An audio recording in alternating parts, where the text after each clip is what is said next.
On pourrait se dire que pour créer un manga incroyablement populaire, faut avoir de solides bases en dessin. C'est vrai que ça se tient quand même pas mal sur le papier. Je veux dire, est-ce que vous avez déjà ouvert un manga et découvert des vieux bonhommes en bâton dégueulasses? Ça m'étonnerait. Quand l'exercice consiste à raconter une histoire via le dessin, avoir un joli coup de crayon, ça aide. C'est même carrément indispensable. Après tout, c'est la vitrine, la porte d'entrée dans l'univers, le premier argument marketing, un critère de sélection primordial et ce qui distingue les travailleurs des génies. Tous les grands mangaka de ce monde, ceux adulés par des millions de fans hardcore, produisent des œuvres d'art en série. On a les incroyables planches détaillées de Miura, les magnifiques tableaux d'Inoue, les sublimes illustrations d'O-Great ou encore les splendides compositions de Boichi. Et on a la daube de One.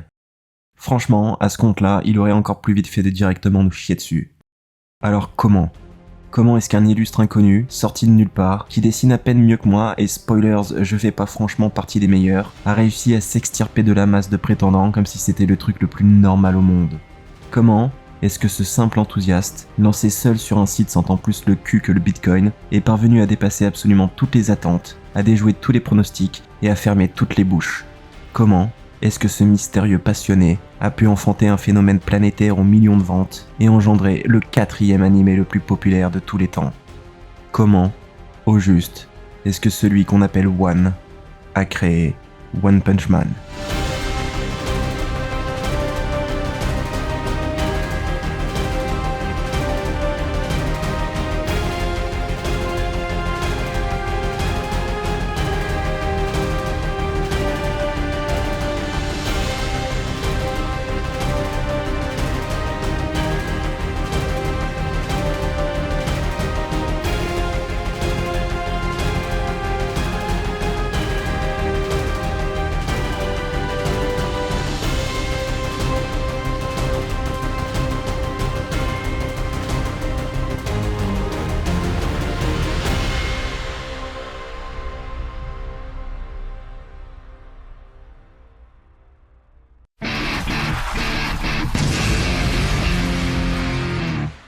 One, c'est l'histoire d'un homme sans talent. Vu son niveau, il pourrait avoir Parkinson que le résultat serait le même. Pour être encore plus honnête, comme vous allez le voir, l'homme a l'inverse du talent. À ma connaissance, il n'y a malheureusement même pas de mots pour décrire à quel point il est nul. C'est catastrophique. Il n'y a pas un trait droit, pas un début de composition, aucun travail de perspective. One n'a absolument pas la moindre aptitude, pas la plus infime trace d'adresse. Mais par contre, ce que One a toujours eu, c'est de la persévérance et un rêve. Né à Niigata en 86, One a grandi dans la préfecture prophétique de Saitama. Et pour lui, dès la primaire, c'est on ne peut plus clair. Il a décidé de devenir mangaka. Fan de crayon Shinchan, il veut faire quelque chose de similaire. Sauf que là, on ne parle pas de la lubie d'un enfant qui souhaite devenir astronaute pour conduire une Tesla dans l'espace. Ce n'est pas non plus une simple envie de faire un manga pour essayer vite fait. Non, il sait ardemment ce qu'il veut faire de sa vie. Ce sera ça et rien d'autre. L'échec n'est pas une option, la réussite seulement une question de travail. À 10 ans, One a déjà décidé de son futur. Aussi ne fait-il que ça. Maths, physique, japonais, pour lui, toutes les matières sont les mêmes. Les cours ne consistent qu'à dessiner dans son cahier. Et plutôt que faire des persos méchamment badass ou des filles kawaii tout plein, son truc à lui, c'est de créer des situations loufoques avec des dialogues humoristiques. De donner vie à des idées farfelues au possible. Comme il le dit lui-même, son tort a été de dessiner que des dingueries. Il n'a jamais essayé de recopier quelque chose de réel, et c'est sans doute pour ça qu'il n'a jamais sérieusement progressé dans son art. C'est à la fois hilarant et déprimant de se dire que malgré des milliers d'heures passées à ne faire que ça, le pauvre One ne sait toujours pas dessiner à la fin. D'autant plus qu'il ne s'est jamais arrêté. Du CP à Bac+3, il n'a eu de cesse de dessiner des mangas au fond de la classe, sans jamais en parler à personne, pas même une seule fois. Autour de lui, tout le monde s'intéressait au foot ou aux jeux vidéo populaires, et il avait peur de passer pour un gros naze. Même ses amis qui lisaient des mangas ne surent jamais qu'il consacrait tout son temps à en créer dans son coin. One ne craignait pas tant qu'on se moque de lui, mais que ce qu'il aimait profondément soit rejeté par ses proches. Ce qui fut malheureusement un peu le cas lorsque ses parents ont découvert qu'il avait littéralement rempli 50 cahiers à faire un manga du nom de Middle Age Man. Bon, encore, si ça avait été de qualité, pourquoi pas, mais là, comme vous vous en doutez, il n'était pas franchement ravi d'avoir en plus à déchiffrer le bordel. Et cet événement n'a pas aidé One à sauter le pas. Même à l'université, il n'en parlait toujours pas. Les clubs de manga ne lui plaisaient pas plus que ça. Alors, il a continué à faire ses histoires à sa façon, isolé, au dernier rang. Jusqu'à ce jour fatidique où One a une révélation. Il se dit que peut-être n'est-il pas aussi seul qu'il le pense. Il attrape alors son téléphone pour faire une recherche qui va changer sa vie. Il tape mangaka en herbe et découvre le concept de webcomic. À sa grande surprise, Wan découvre des milliers de passionnés dessinant des projets amateurs pour les publier sur des dizaines de plateformes. Il se demande d'abord à quoi jouent ces cons d'otaku, avant de se souvenir que lui aussi en est un. Et que ça, c'est son rêve. N'en dis pas plus internet, j'arrive. Au départ, Wan ne publie pas de manga. Aucune histoire et toujours pas de talent. Juste des dessins parodiques qui semblent être faits par un gosse tétraplégique, avec des vieux au crâne ridiculement long ou un gamin dévoilant un menton, disons, particulier. En revanche, comme il est sans surprise le seul à faire ça, il attire quelques petits curieux sur Nicha, la plateforme qu'il a choisie. Aussi, Wan décide de passer à la vitesse supérieure. Il enclenche le second gear, achète un ordi portable, télécharge Comic Studio et commence à faire ce qu'il voulait vraiment. Il va les raconter ses histoires. Toutefois, gardons les pieds sur terre. Pour débuter, il convient de commencer par un premier petit projet, histoire de s'entraîner. Un truc rapide, tranquille, sans prétention. Juste un chapitre, pas plus. Pour se faire la main. Et on n'aura qu'à appeler ça... attendez, laissez-moi réfléchir... En juillet 2009, Wan publie son tout premier chapitre. Il est euphorique. C'est la première fois qu'il présente vraiment un travail aux autres. Il a du mal à dormir, il se demande impatiemment ce que les gens vont en penser. Mais le fait est qu'il n'en pense rien. Wan n'a pas le succès flamboyant qu'il escomptait. En fait, comme il n'a aucun retour, pas de commentaires, il ne sait même pas si des gens sont tombés dessus. Le jeune homme n'a pas conscience d'être une goutte de plus dans un océan de rêveurs. Il espère se faire remarquer, mais cela revient plus ou moins à plier sa déclaration d'amour pour en faire un avion, l'envoyer de sa fenêtre et prier pour que le vent l'amène direct dans la boîte aux lettres de son crush. Ce genre de choses n'arrive juste pas. C'est pas comme ça que fonctionne notre monde. Ça se saurait s'il suffisait d'essayer pour réussir. Ses chances frôlent le néant. Et pourtant, devinez quoi ? Son crush a bien reçu l'avion. Par contre, il n'est pas arrivé tout de suite. Après plusieurs chapitres sans succès, pour des raisons familiales, au lieu de se lancer corps et âme dans son projet, Wan doit trouver un travail en urgence. Et il arrive par chance à décrocher un bon taf dans une belle boîte bien japonaise. Son boss s'avère étonnamment sympa, mais par contre, les horaires eux aussi sont bien japonais.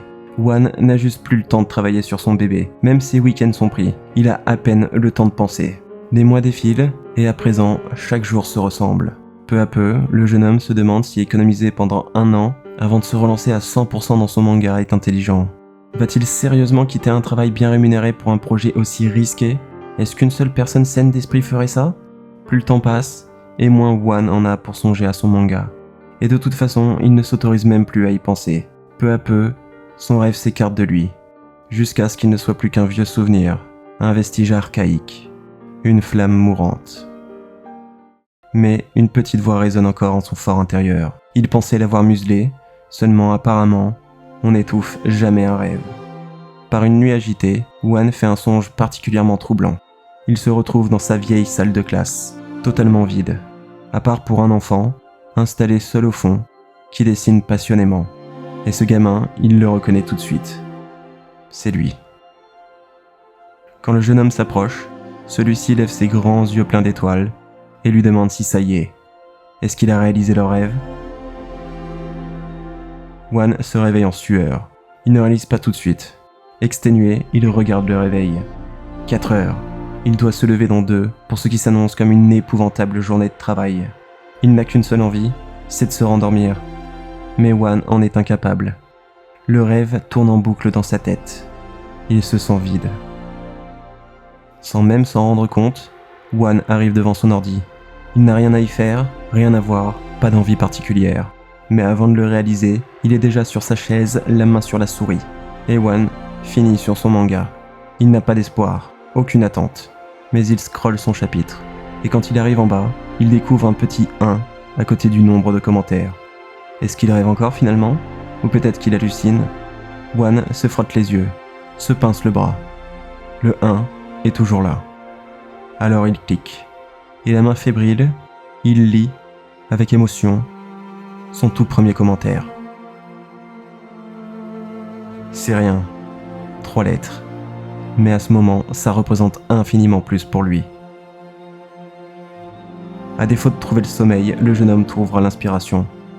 Cette nuit-là, il dessine sans dormir et rajoute un autre chapitre de One Punch Man.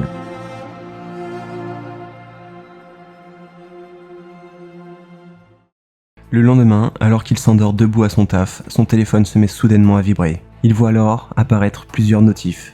D'un coup, c'est des milliers de curieux qui débarquent. Je vous parle de LOL, de PTDR, de « Eh mais c'est sympa ça !» de « C'est quand la suite mec ?» et autres petits messages encourageants. C'est plus qu'il ne lui en faut, Wan quitte son job. En tout cas, c'est le plan. Seulement quand il en parle, sa famille, ses amis, ses collègues, tout le monde lui répond « frérot, t'es sûr de toi là ?» Et si jusqu'ici il l'était, avec tous ses avis défavorables, ses sourcils dressés, à présent, il ne sait plus sur quel pied danser. Mais face à un dilemme, une crise existentielle, Wan sait quelle est la marche à suivre. Tweeter. Et non, je déconne pas. Comme son entourage le déconseille de faire ce qu'il veut vraiment, il va sur internet dans l'espoir qu'un groupe d'inconnus, probablement des dégénérés, lui disent l'inverse. Faut reconnaître que c'est plutôt malin. Et par malin, je veux dire complètement débile.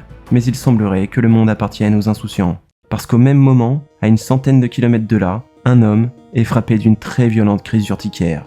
Forcé de rester alité à l'hôpital, ses organes s'infectent, sa trachée enfle et il a de plus en plus de mal à respirer. C'est pas franchement la joie. En fait, il se dit même qu'il va y passer.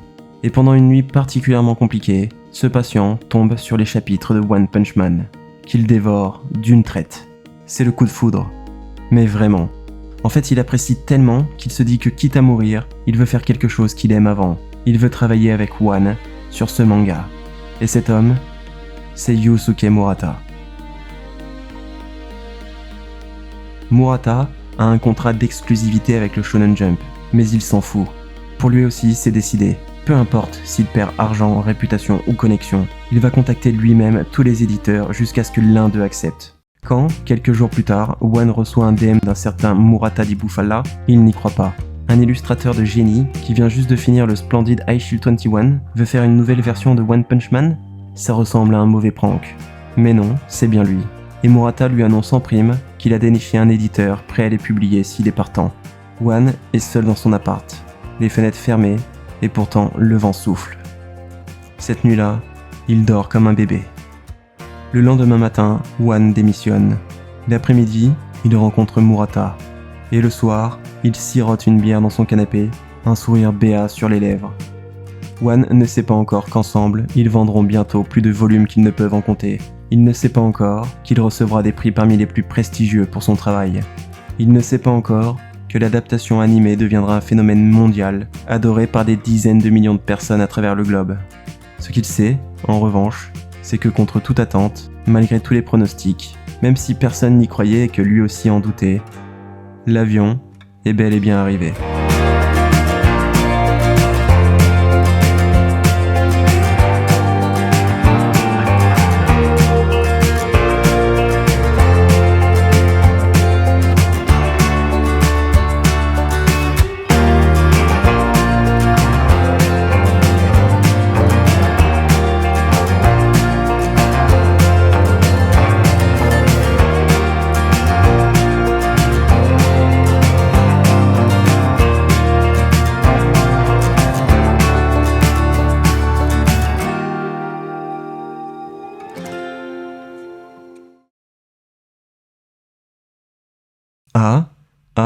Je m'abonne.